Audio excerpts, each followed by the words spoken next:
ఓవరాల్గా లాస్ట్కు మన ప్లేస్కి వద్దాం సార్. మండే రోజు స్టాక్ మార్కెట్ ఎలా ఉండొచ్చు, రిలయన్స్ ఇండస్ట్రీస్ Q1 రిజల్ట్స్ కూడా ఎఫెక్ట్ ఎలా ఉంటాయి స్టాక్ మార్కెట్ పైన, ఓవరాల్గా మండే మార్కెట్ గురించి ఏం చెప్తారు సార్?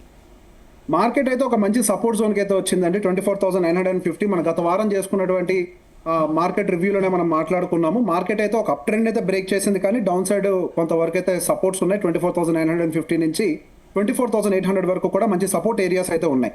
ఆ సపోర్ట్ దగ్గర మార్కెట్ ఉంది కాబట్టి ఇప్పుడు రిలయన్స్ యొక్క రిజల్ట్స్ వచ్చాయి. దాంతో పాటుగా HDFC అండ్ ICICI బ్యాంక్ సంబంధించిన రిజల్ట్స్ కూడా రాబోతున్నాయి.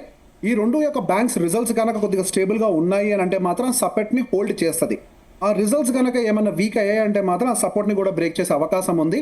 ఇక్కడ కేవలం రిలయన్స్ ఒకటే కాదు, ఈ రెండు బ్యాంక్స్ని కూడా మనం అబ్జర్వ్ చేస్తూ ఉండాలి. అండ్ దాంతోపాటుగా IT ప్యాక్కి సంబంధించినటువంటి రిజల్ట్స్ కూడా వచ్చాయి. TCS కొంత డిసప్పాయింట్ చేసింది గత వారంలోనే. ఆ తర్వాత విప్రో వచ్చింది, ఇన్లైన్ ఉంది, LTM ఎంట్రీ వచ్చింది, అది బెటర్ దాన్ ఎక్స్పెక్టేషన్స్ ఉన్నాయి. But here and there IT నుంచి పెద్ద ఎత్తున మన నెంబర్స్ ఏం ఎక్స్పెక్ట్ చేయలేదు కాబట్టి వాళ్ళ గ్రోత్ కూడా సింగిల్ డిజిట్తో ఉంటుందని ఆల్రెడీ అంటిసిపేట్ చేశారు కాబట్టి పెద్ద ఎత్తున ఒక TCS వదిలేసిన తర్వాత పెద్ద ఎత్తున మార్కెట్లో IT కూడా రియాక్ట్ కాలేదు.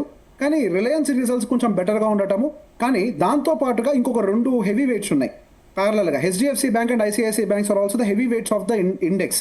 సో ఆ రెండు కనుక డిసప్పాయింట్ చేశాయనంటే ఎంటైర్ బ్యాంకింగ్ సెగ్మెంట్ మొత్తాన్ని కూడా డ్రాగ్ చేయొచ్చు. మొన్న వచ్చినటువంటి యాక్సిస్ బ్యాంక్ యొక్క రిజల్ట్ అనేది డిసప్పాయింట్ అవ్వటం వల్లనే మన శుక్రవారం రోజు మార్కెట్లో అంత ఫాల్ని చూసాం. ఈ HDFC bank and ICICI bank results కనుక ఇన్లైన్ విత్ ఎస్టిమేట్ వచ్చినా కానీ మనకు సపోర్ట్స్ అనేవి హోల్డ్ అవుతాయి.